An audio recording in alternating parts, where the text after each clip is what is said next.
Nous sommes sur les hauteurs de Lausanne où je profite du passage en Suisse de la famille 6 en route. 6 en route, comme 6 individus en voyage depuis 5 ans autour du monde dans ce véhicule.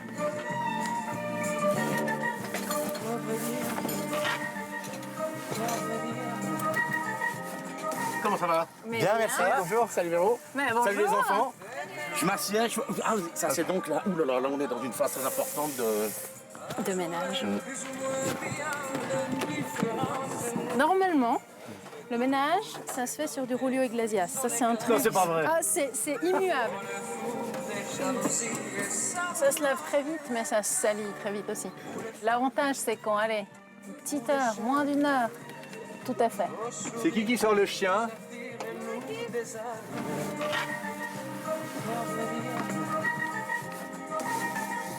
Thierry, 42 ans. Véro, 39 ans. Max, 16 ans. Lohan, 14 ans. Sam, 13 ans. Zoé, 11 ans. Ce qu'on appelle un vrai coup de foudre. Exactement. Il y a plus de 20 ans, on s'est rencontrés à une fête de Nouvel An. On s'embrasse, ça fait de l'électricité partout, c'est le coup de foudre. Voilà. Et le soir même, on discute et on a 2 rêves en commun. Le premier, c'est d'avoir 4 enfants. Et le second, c'est de faire un grand voyage. Qu'est-ce que tu nous prépares là? Ce soir, un pas de taille.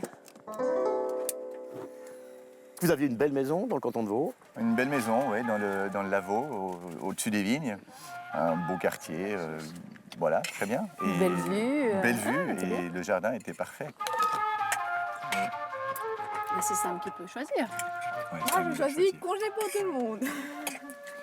Pour financer le voyage, à un moment donné, il y avait plusieurs pistes envisageables et l'idée de vendre la maison a été celle qu'on a retenue parce qu'on n'est pas les propriétaires dans l'âme non plus et qu'on n'avait pas acheté ou construit cette maison dans l'intention d'y passer nos vieux jours. Donc à un moment donné, la vente, c'était le moyen de pouvoir se libérer aussi et revenir à quelque chose de plus sommaire, plus léger, se libérer du fardeau aussi d'une maison.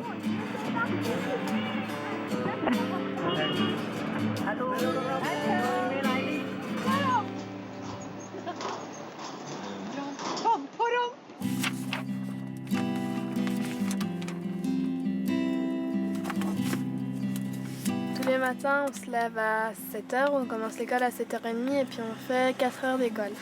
Et puis après, l'après-midi, on est libre. C'est pas mal ça. Ouais. En fait, on fait l'école à distance avec le CNEN, donc le système français. Je suis en 6e réglementé. L'école, c'est une chose. Après, il y a aussi l'école de la vie qui est importante l'après-midi. Donc c'est pour ça que moi, j'aime bien en tout cas faire que le matin pour pouvoir aider les autres et puis l'après-midi avoir mon temps pour moi en fait.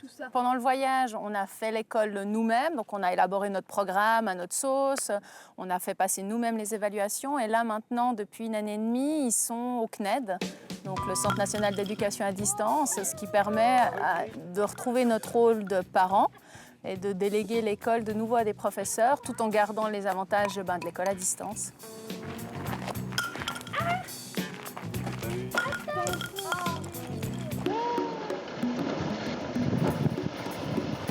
Ce gros premier choc, c'est l'Afrique quand même, que vous gardez dans votre cœur.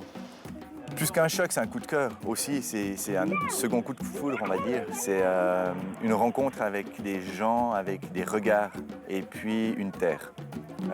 Une terre qui nous a parlé, et des gens qui vivent là et qui nous émeuvent tout autant. Dès le moment où on arrive avec le véhicule, c'est un aimant à rencontre. Donc on s'arrête et il y a le village, il y a les enfants, et ça c'est absolument génial. Et du coup, si on le sent, si on a le bon feeling et que ça se passe bien, on ouvre la porte, les gens rentrent et la rencontre se fait, quoi. C'est génial de pouvoir être au bout du monde et d'inviter les gens chez soi. Ça c'est pas mal. Ouais, c'est vraiment, moi j'ai adoré ça. On a mis les gaz, papa. Moi, je dirais les punaises de lit a été la plus grosse galère qu'on a eue. C'était les où? punaises de lit, on les a attrapées en Inde, dans l'hôtel dans lequel on est resté le temps que Cassita fasse le trajet en bateau de l'Afrique à l'Inde. Donc on est resté dans un hôtel bas de gamme, mais je pense qu'on aurait pu les choper n'importe où. Pendant 1 année, on a eu ces trucs qui nous ont piqué toute la nuit. Ah ouais, 1 année ça a duré. On ne s'en débarrasse pas, les insecticides ne servent à rien. C'était une misère, une horreur. Ah, il n'y en a plus. Ah, il n'y en a plus.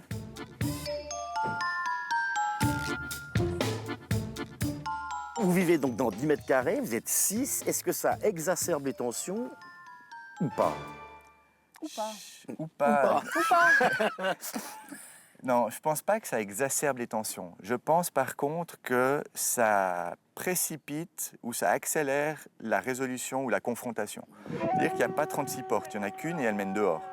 Donc avant de franchir la porte et de la claquer, on réfléchit et généralement on retourne, on respire un coup puis on vient s'exprimer. À l'heure actuelle, je me dis que je me suis quand même trouvée. Donc ça, c'est déjà pas mal.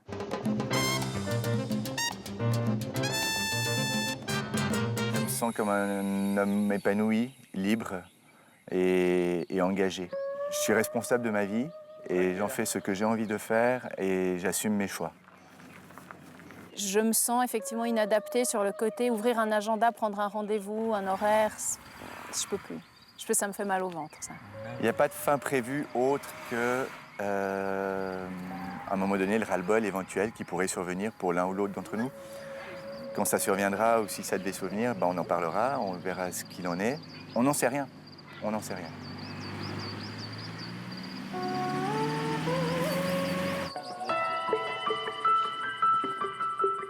Les gens me demandent souvent l'intimité. Tu fais comment? Eh ben, je tire le rideau. Bonne nuit papa, bonne nuit maman. Bonne nuit, à demain. Je vais te faire un bisou après. Bon, ben, bonne nuit les 6 en route. Bonne nuit. Bonne nuit.